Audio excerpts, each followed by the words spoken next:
The VO process is not one that a lot of people have a lot of visibility into. The world of voiceover is really exciting and very in-depth. Good voiceover is like a breeze blowing through. You don't even notice it because it feels so real and natural. I think a lot of people think that voice acting is, oh, it's so simple because you just show up, you can show up in your pajamas. But what people don't realize is so much work goes into that. And I just don't think people think that. I think they hear the lines and they kind of move on with the experience of the game. And I think the great thing about that is if they're not paying attention to it, then we did our job. So the first step that we take in voiceover is really talking about our characters. There's a whole lot of brainstorming and collaboration that goes on. We spent a lot of time early on in story meetings really discussing, the arcs of these characters. Because it's very important to us that our characters experience life just as we do. If you don't believe these characters, to believe how they're reacting to things or the plausibility of their plight, then it's all for nothing. Then the next step is casting. Sir, Dominion ships warping in. Mengsk's flagship is leading them. Sweet mother of mercy. I make what I call a casting document that really highlights everything we're looking for a character. I send it out to all the voiceover agents. We get a ton of applicants. We're always kind of looking for people that can come in and really just, tap a certain chord, a certain emotional resonance. Because if you get the right person, matched up to that right role, you have pure magic. It's kind of one of those things that when it's right, everybody knows it. We all just sort of look at each other and it's a no-brainer. Nicely done, stand by. A whole lot of work goes into that first day of recording. And I've got to say, voice actors on video games are my heroes. These poor actors go through hours of torture with us. They come to the recording studio not really knowing a whole lot about what they're doing, and we all sit down and talk on the couch. They'll talk about the storyline, what's going to happen to this character in game. We look at artwork together. To see someone's conception of come to life of what the character was just totally inspiring. Yeah, all those drawings, all that helps because it gives you a place to start as an actor. Voice actors come into a recording studio with no props, no set, no hair and makeup, no other actors, and they perform. I think sometimes when the actor comes in and really inhabits a character, there's things you hear in the character that you didn't really hear before. How well do you know yourself? You have to draw on your own personal experiences, warts and all. You have to own your character is what you have to do. No matter what we want going into it, no matter how much of control freaks we are, the actors always make it their own. Hello, Kerrigan. I've been waiting for you. I'm surprised you haven't tried to escape. Escape? My dear, I'm afraid you've got it all wrong. One of the most important people that I need to have with me in recording is the writer. I think a lot of times as we're scripting video games, so often you're trying to just make the lines work and bring out maximum character from anyone in the scene. Writing is absolutely crucial, and I think the writing in this game is what gives us all a leg up. Every one of the actors a leg up on their characters. What I was really happy about was that the writers had also created so much more there to work with as a performer. I don't think there are any characters in this game that are boring and bland, from the hero down to the vilest of the villains. That would be me, of course.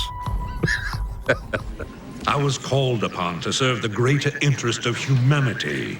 Personal power was never my goal. The character of Mengsk is always this big anchor for the series. You got all these crazy aliens and all these desperate heroes, and Mengsk is right there in the middle, kind of manipulating everything. Mengsk mesmerizes me. He justifies for himself all of the ends that he goes to save his kingdom and save the people. I wanted him to have just incredible power and weight, even though he wasn't this alien demigod. He's just this politician who will go to any length to get what he needs, right or wrong. An actor can't just go out and play bad. You can't do that. You have to have some justification. If Arcturus is egomaniacal and if he's doing this all for himself, that's for others to judge. I can't play him that way. Belay that order. We're moving out. Prepare to move away from Tarsonis on my mark. So when James Harper came in, he walked in, he was just the man, right? I'm like, whoa, I was a little intimidated. Well, first originally getting cast was 1997. I was really happy to have the job. But once he fell into the character and he just started doing this kind of Virginian thing, my fellow Terrans, right? He just owned it and it just started pouring out of him like molasses. I assure you, this criminal will be brought to justice. Whatever I thought the character would sound like and whatever I wanted him to feel like in terms of the script, James just put it just over the moon. It was, I just remember thinking that how cool is this? How much fun is this to do? And I had no idea at the time it would go to where it is today. I was really excited to get James back in. 10 years on, it was a little more grit, a little more vocal texture to his voice, and it was just perfect. I love your gumption, son, but we're in way over your head. What makes you think you have the experience to... He ain't alone, Arcturus. Raina.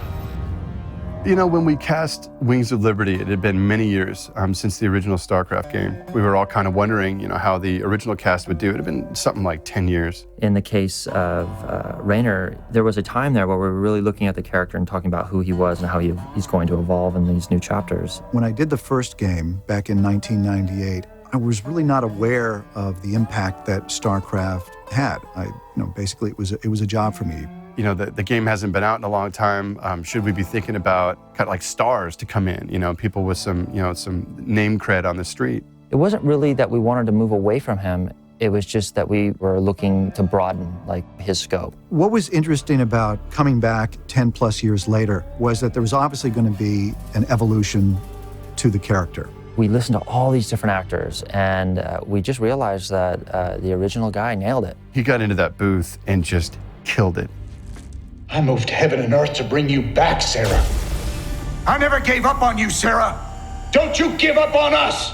And every time we looked at the art and we heard Robert's voice, it was perfect. I get a second chance at being part of the experience. Robert will find things for Jim Raynor that we didn't expect, because maybe we haven't yet thought out about Jim's reaction or thoughts to this. He's incredibly human, and I think that's one of the things that people identify with him. It's not guaranteed that he's going to succeed. He's come from a very, very tough life. And as a person, I've been there. I've been to those dark places. I've been depressed, sad. I've had loss in my life. And you just allow all of that to come to the surface. Titus, what have you done? I made a deal with the devil, Jimmy. We all got our choices to make.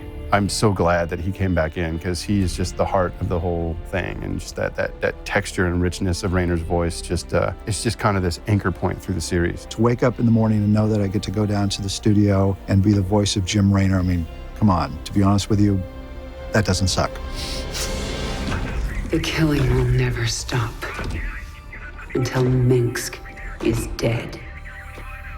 I'm going to make him pay. That's enough of that. It's the sound of the voice that tells you almost more about who that character is. With Kerrigan, with so many different layers to her, she's maybe the most complex character in any of our Blizzard storylines. My first thoughts of this character, that it was going to be so much fun, because there was such a wide range. We knew that this was a very tragic character. So in Wings of Liberty, we got to see her being left behind and being abducted by the Zerg. And then we also knew that she was going to evolve into this Queen of Blades, this very vicious, cunning figure. And we needed someone who could play both sides. So that was just such a vast array that as an actor, you want those type of roles. When we had Trisha come in and audition, she just hit a vocal sound that just broke our hearts. Jim, are you out there? I need you. I need you to hear me right now. She's just such a well-rounded character, which you don't often see in video games. You often see you're the good character, you're the fighter, you're the evil, you're the alien, and she's now all of it. Of all these changes that she goes through, and all the emotional layers that she goes through, it was critical that you had a voice that could ease you into all of that. Now in Heart of the Swarm, she's been de-Zergified, but she remembers some things, but not everything. So there's a lot more vulnerability because she's lost. She's, a woman who's been really beat around by life, and is desperate to kind of find her core. There's a mission to her and to her life and where she has to go, but there is so much vulnerability to who she is. She doesn't know who she is anymore. And she's strong, but she's got all this guilt and anger bubbling. The lawless terrorist, James Raynor, is dead. The sound of her needs to be very, very specific, and the range of emotions we, can project are going to be very, very specific. The voice isn't that different. It's not like, I'm sweet for Kerrigan and I'm mean for Queen and, I'm somewhere in between. It's the same, it's just the intention. But you do try it different ways and then the character develops from that.